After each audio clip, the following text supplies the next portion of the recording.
Tracking, alerting, protecting. This is WKYT News. Good afternoon. We're rolling toward 12:30. The news continues on WKYT. Around 24 homes have been evacuated today, and it's all because of a tanker truck crash. Now, the tanker hauling fuel crashed this morning on Highway 151 near the Alton community in Anderson County. Right now, Old Frankfort Road from US 127 to Highway 151 is closed for cleanup. WKYT's Hillary Thornton is tracking the situation live from the scene in our top story at 12:30. Hillary. Good afternoon. Around 24 homes do remain evacuated out here in the Alton community of Anderson County after a tanker truck hauling a mixed load of fuel crashed, spilling both gasoline and diesel, leaving behind a big mess for crews to clean up. Around 9 o'clock this morning, emergency management officials say the tanker carrying around 2,000 gallons of gasoline and 5,500 gallons of diesel was headed towards Lawrenceburg on Route 151 when for some reason the driver lost control, crashing into a tree off of the roadway. They say that tree breached the tanker, causing fuel to then spill out. That leak is now stopped, and multiple crews, including a hazardous materials team from Versailles, are placing booms and other materials around that tanker to help soak up the spilled fuel. Meanwhile, emergency management officials worked to evacuate 20 to 30 homes, setting up a perimeter of about 1,000 feet in each direction. Gasoline is highly volatile, very flammable, so if we had a flash fire and or explosion, we want to make sure no one's in that particular area.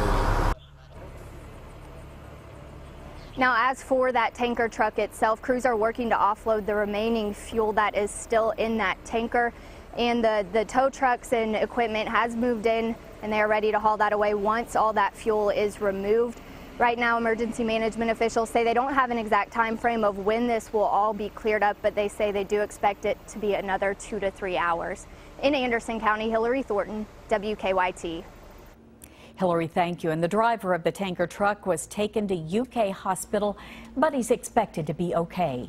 WKYT News is tracking the search for an inmate who escaped from Blackburn early today. Officials say Richard Shell did not show up for a head count this morning. He was reported missing about 8:45. State police are handling the search. People who live in the area say they are keeping an eye out for anything suspicious.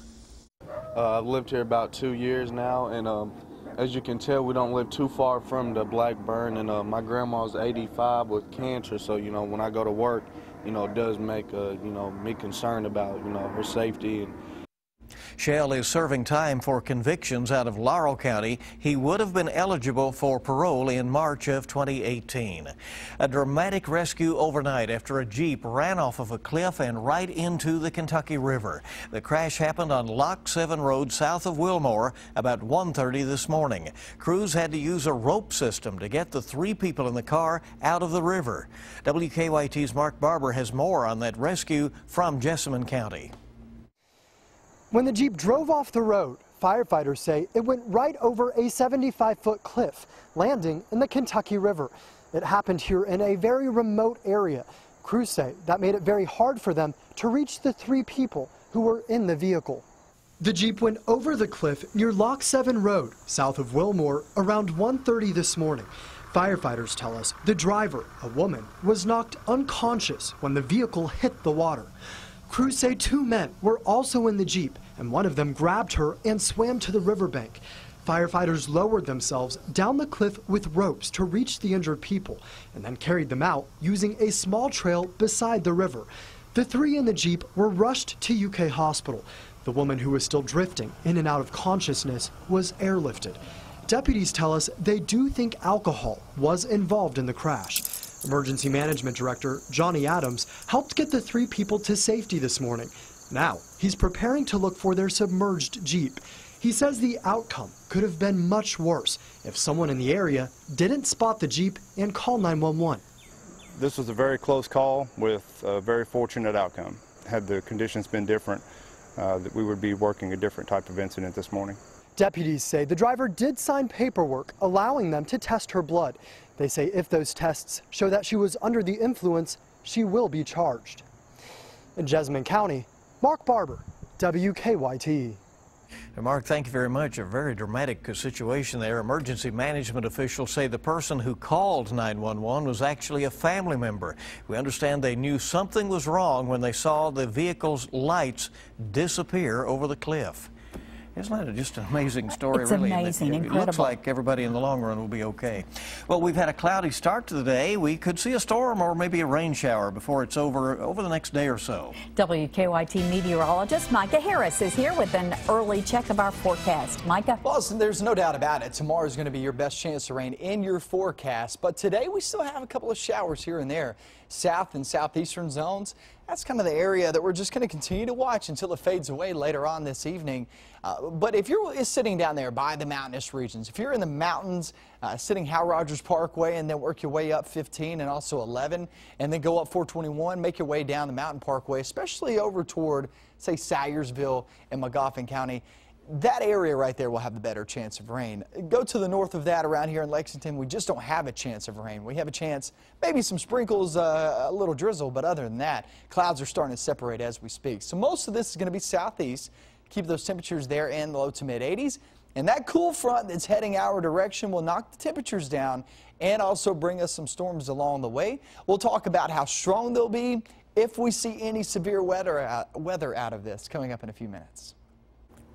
A southern Kentucky community is mourning the loss of a deputy and volunteer firefighter.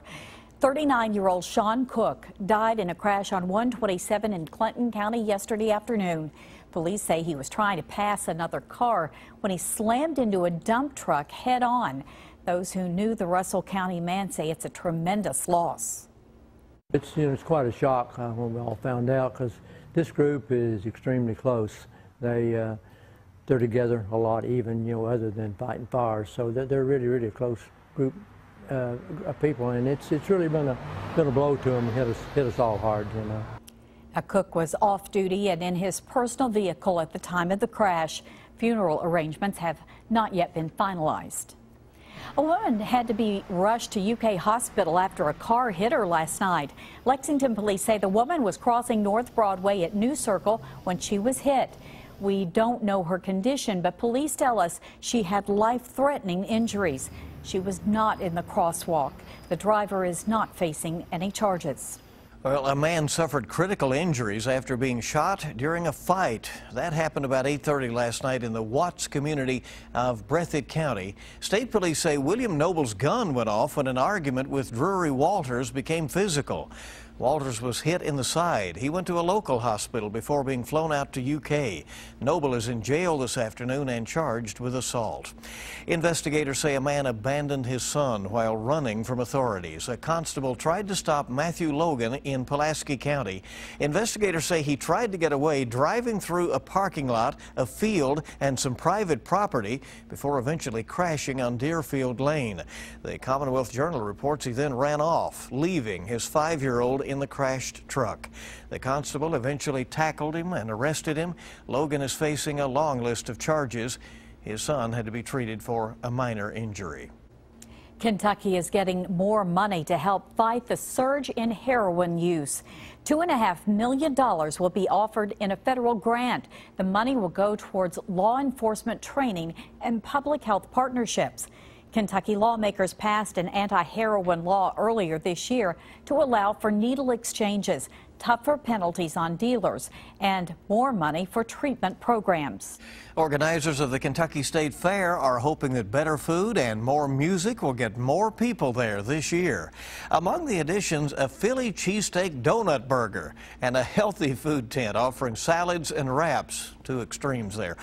New entertainment includes an extra day of the horse show and a new Christian music festival. Last year, the fair lost money and saw its lowest attendance in 30 years. It starts Thursday. It will run through the end of the month, so they'll see if they can turn things around at the fair. Yeah, a donut burger is probably not going to be in the healthy tent. Cheesesteak donut burger. Yeah. Donut burger, that's right. Philly cheesesteak donut burger. But you can still find it there. Makes me hungry at lunchtime, I'll tell you that. Sure. Right? Yeah. Well.